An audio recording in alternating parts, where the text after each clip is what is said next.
Bonjour, aujourd'hui je vais vous parler de l'accord du participe passé.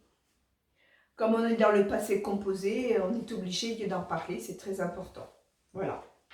Alors pour bien accorder déjà une mise au point, le participe passé c'est une forme verbale dérivée du verbe. D'accord? C'est-à-dire, il vient du verbe. Si je vous dis le participe passé des verbes en ER, tous les participes passés des verbes en ER font « et » à la fin. Chanter et, manger et. Tous les participes passés des verbes en IR, comme finir, dormir, font leur participe passé en I. J'ai fini, j'ai dormi, j'ai servi. D'accord? Je fais I à la fin. Et le verbe, par exemple, le verbe voir a un participe passé en U. J'ai bu. Voilà, ça c'est le participe passé. C'est une forme verbale dérivée du verbe. C'est pour ça qu'on l'appelle le participe passé. Alors ce participe passé, il va s'accorder de différentes façons selon qu'il est seul ou accompagné. Alors il y a 3 cas de figure pour ne pas se tromper. Premier cas de figure, quand il est seul dans ma phrase.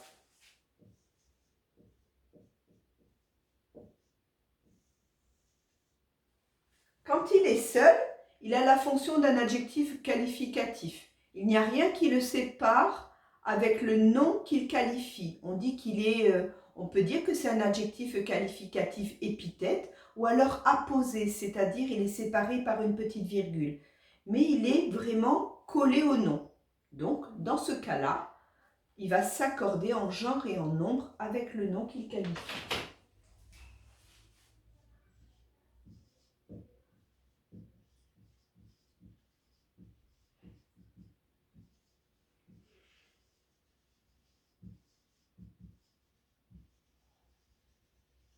Je vais vous donner un exemple.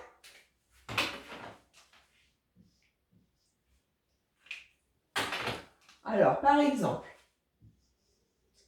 la fillette fatiguée. Ah, voilà notre participe passé. Participe passé en E parce qu'il vient du verbe en ER, fatigué. S'endort. Bon, vous avez remarqué, il n'y a rien entre lui et le nom. Donc, il va s'accorder directement au nom qu'il qualifie. Qui est-ce qui est fatigué? C'est la fillette. La fillette, c'est du féminin singulier. Donc, je vais rajouter à la fin de mon participe passé le E du féminin. Et voilà, j'ai accordé parce qu'il était seul, le participe passé. Deuxième cas de figure, là, il est précédé d'un auxiliaire. Il n'est plus tout seul.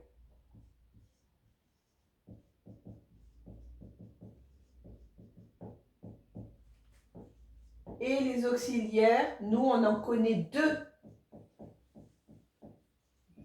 grâce au passé composé. On connaît être ou avoir. Et selon qu'il est précédé par être ou avoir, eh bien, il va s'accorder ou pas.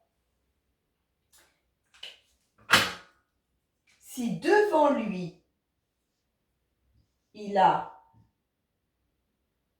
l'auxiliaire être, il va s'accorder en genre et en nombre.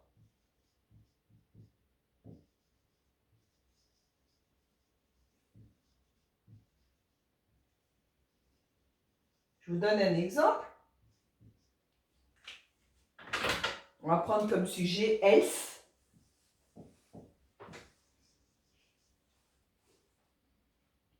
Je vais conjuguer le verbe sortir au passé composé. Donc du coup, je vais me retrouver avec l'auxiliaire avoir au présent. Else sont sortis Participe passé du verbe sortir, c'est sorti. Oups. J'ai l'auxiliaire être devant mon participe passé, donc il va s'accorder avec le sujet. Mon sujet, c'est else. Féminin, pluriel. Donc du coup, qu'est-ce que je rajoute à la fin de sortie pour qu'il s'accorde avec mon sujet? Je vais rajouter le E du pluriel et le S de le E du féminin, pardon, et le S de mon pluriel. Sortie IES, parce qu'il y a l'auxiliaire être. Inversement, si dans ma conjugaison, mon participe passé, il est précédé de l'auxiliaire avoir, ben vous l'avez compris, là, il ne va pas s'accorder.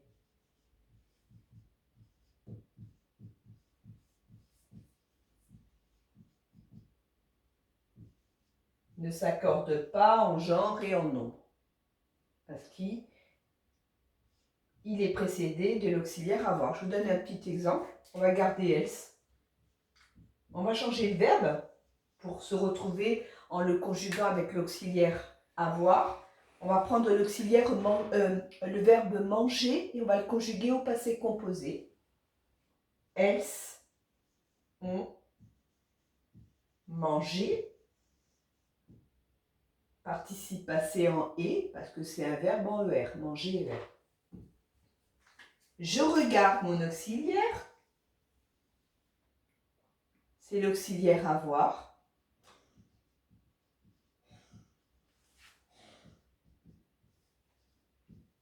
Ah, si c'est l'auxiliaire avoir, je n'accorde pas mon participe passé. Je regarde même pas mon sujet. Pourtant, ici c'est du féminin pluriel toujours, ça n'a pas changé. Mais parce que j'ai l'auxiliaire avoir devant mon participe passé, il n'y aura pas d'accord. Ça, c'est le cas général de l'accord du participe passé. Voilà. C'est ce que tous les CM1 doivent savoir à la fin de leur année de CM1. C'est ce que tous les CM2 de ma classe savent maintenant jusqu'à aujourd'hui et qu'ils doivent maîtriser. C'est-à-dire que tout seul le participe passé qui a la fonction d'un adjectif qualificatif va s'accorder en genre et en nombre avec le nom qu'il qualifie. Et que s'il est précédé d'un auxiliaire, eh bien, si c'est l'auxiliaire être, il va s'accorder en genre et en nombre avec le sujet. Et que s'il est précédé par l'auxiliaire avoir, il ne s'accordera pas avec le sujet. D'accord? Voilà, c'est des choses à connaître par cœur. Maintenant, avec les CM2, je vais aller un peu plus loin, même si ce que je vais voir avec eux, eh bien, ils n'ont pas fini de le revoir, parce qu'ils vont le revoir aussi en 6e, voire encore et encore. D'accord? C'est que cet accord-là, ici, il va être un peu chamboulé. Alors, on efface être, on n'en parle plus. Ce qui va nous poser le problème, c'est quand notre participe passé, il va avoir devant lui l'auxiliaire avoir. Ben, figurez-vous que ça, c'est pas toujours vrai, tout simplement parce que on va aussi regarder le complément qui accompagne le verbe, le complément de verbe. D'accord? On se rappelle, le complément de verbe, c'est COD ou COI. C'est le complément d'objet. On va regarder la place qu'il a dans la phrase. Donc du coup, je vais même effacer ça. Regardez.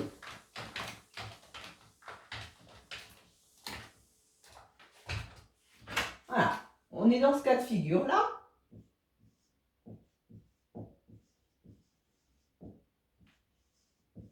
Et on va parler du cas où c'est l'auxiliaire avoir qui précède le participe passé. Et là, une fois le participe passé va s'accorder, Et une fois, il ne s'accordera pas. Alors, tout simplement, je vais regarder la place de mon complément d'objet dans ma phrase. Si mon complément d'objet est placé après mon participe passé, je reste sur ce que je sais depuis le CM1, il n'y a pas d'accord. C'est la règle classique. Donc, je vais garder la phrase que j'avais donc utilisée précédemment.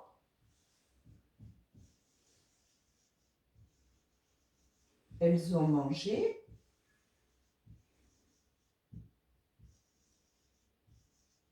C'est des gourmandes, elles ont mangé des bonbons. Ok? J'ai mon participe passé. J'ai mon auxiliaire avoir. J'ai mon participe passé.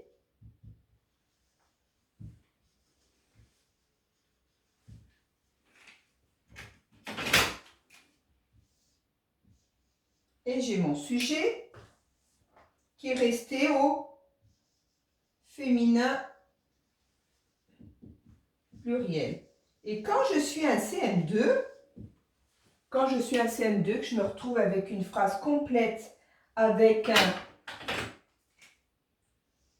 COD,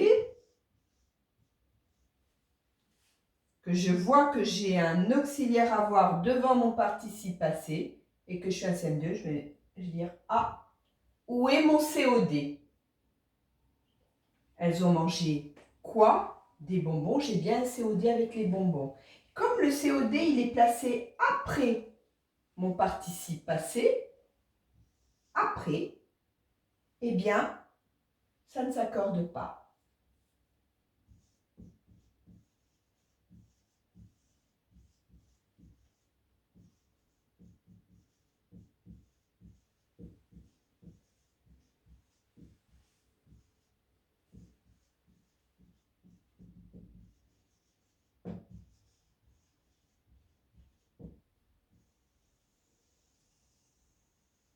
Quand le COD est placé après le participe passé,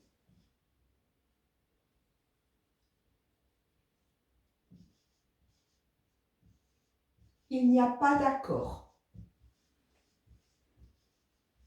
Votre règle, elle n'a pas changé depuis celle que vous connaissez du CM1. D'accord? Ça ne change pas.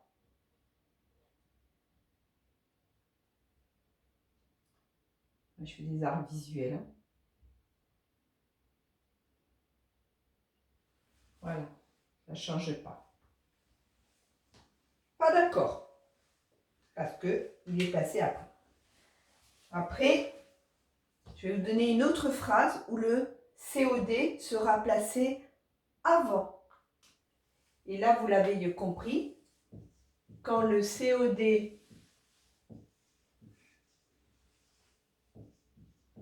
est placé avant le participe passé, eh bien, il y aura un accord. L'accord du participe passé.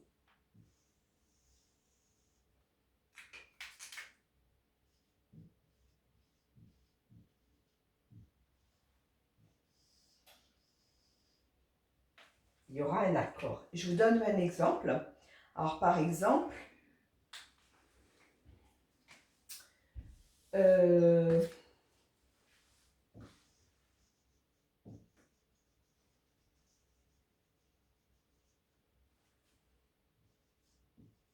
bonbons qu'elles ont mangés, piqués.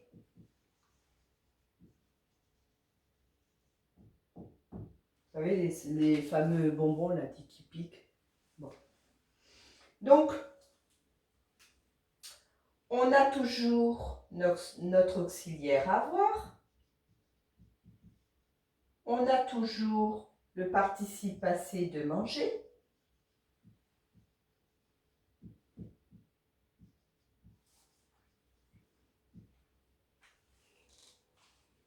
D'accord? J'ai le verbe, j'ai un deuxième verbe et il y a ma phrase. Hein. D'accord? Et moi, ce qui m'intéresse, c'est mon participe passé. Parce que j'ai remarqué qu'il y avait l'auxiliaire avoir. Donc, je suis un CM2, je me pose la question, où est mon COD? Et je me pose la question, on sait très bien maintenant se poser pour trouver un COD. Elles ont mangé quoi qui piquait? Elles ont mangé quoi? Bah, elles ont mangé des bonbons. Il est là, d'accord? Et on est bien d'accord euh, que les bonbons sont placés bien avant le participe passé. Donc là, il y aura un accord. Je vais accorder mon participe passé avec les bonbons. Donc elles ont mangé quoi? Des bonbons. Bonbons, c'est du masculin pluriel.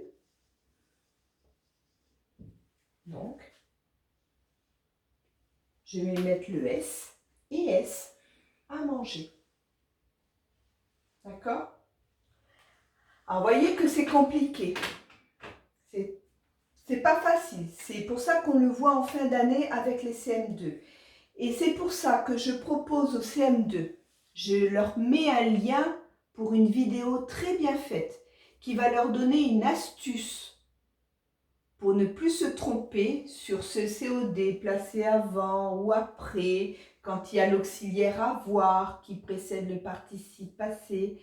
Cette petite astuce-là, elle est imbattable. Si on arrive à bien la comprendre et comme la vidéo est très bien faite, eh bien, vous avez toutes les clés en main pour faire le bon accord avec votre participe passé. Donc, voilà, je pense que je suis allée au bout de ma leçon. À vous de travailler. Au revoir.